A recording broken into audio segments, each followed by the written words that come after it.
আসসালামু আলাইকুম রহমতুল্লাহি বরকাতু। ছবি রান্নাঘরে আপনাদের সবাইকে স্বাগত। আজ আমি একটা নতুন রেসিপি নিয়ে এসেছি। এই নতুন রেসিপিটা কোনো রান্নার নয়। আমাদের প্রায়ই গ্যাস অ্যাসিডিটি হয়ে থাকে।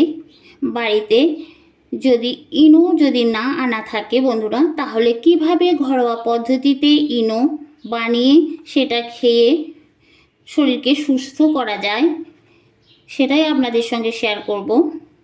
আমার চ্যানেলে যদি নতুন এসে থাকেন বন্ধুরা, তাহলে আপনাদের কাছে অনুরোধ, আমার চ্যানেলটিকে সাবস্ক্রাইব করে ভিডিওটিতে লাইক দিয়ে পুরো ভিডিওটা দেখতে থাকুন।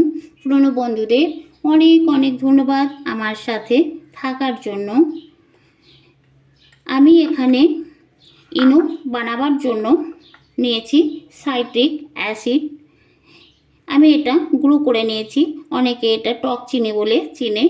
যে কোনো মুদিখানার দোকানে এটা পাওয়া যায়। কিভাবে তো বানাচ্ছি সেটাই দেখাবো। আমি এইটা সাইট্রিক অ্যাসিডটা আমি 3 চামচ নেব।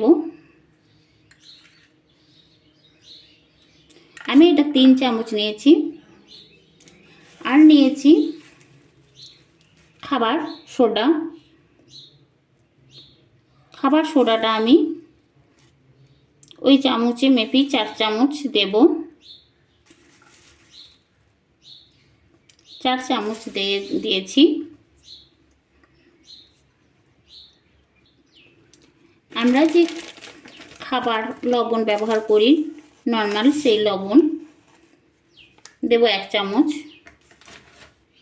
সব কিছু একসঙ্গে ভালোভাবে মিশিয়ে নেব।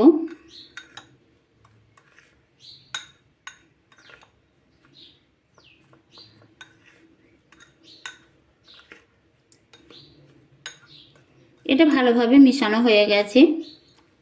যখন কোনো হাতের কাছে ইনো থাকবে না, তখন এইভাবে ঘরোয়া পদ্ধতিতে ইনো বানিয়ে, এটা একটা টোটকা, গ্যাস অ্যাসিডিটি সঙ্গে সঙ্গে নিমেষে গায়েব হয়ে যাবে। আমি এটা ভালোভাবে মিশিয়ে নিয়েছি বন্ধুরা। আর এই ইনোটা কতটা পারফেক্ট হয়েছে সেটা আমি আপনাদের দেখিয়ে দেব, টেস্ট করে দেখিয়ে দেব। এটা ভালোভাবে আমি মিশিয়ে নিয়েছি। খুব সহজ একটা রেসিপি। এই ইনোটা কতটা পারফেক্ট হয়েছে সেটাই দেখাবো। আমি এখানে এক প্যাকেট কিনা ইনো নিয়েছি।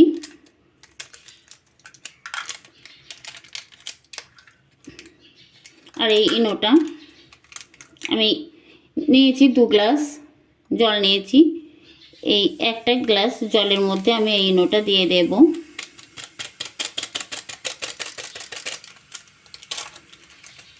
আর দেখুন বন্ধুরা, আর এটা বাড়ির তৈরি ইনো। এই ইনোটা আমি এই গ্লাস জলের মধ্যে দেব।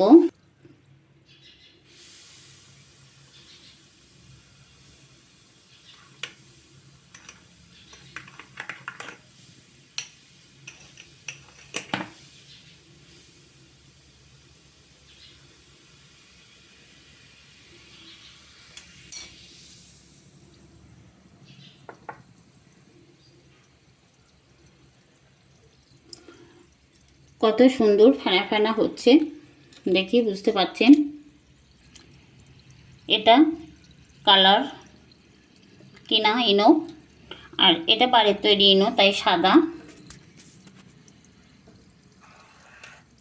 তাই দেখুন কত সুন্দরভাবে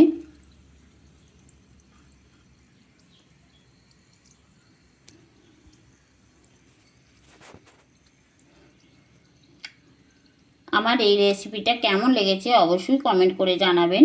ভালো লাগলে লাইক কমেন্ট শেয়ার করবেন। আবার দেখা হবে পরের ভিডিওতে।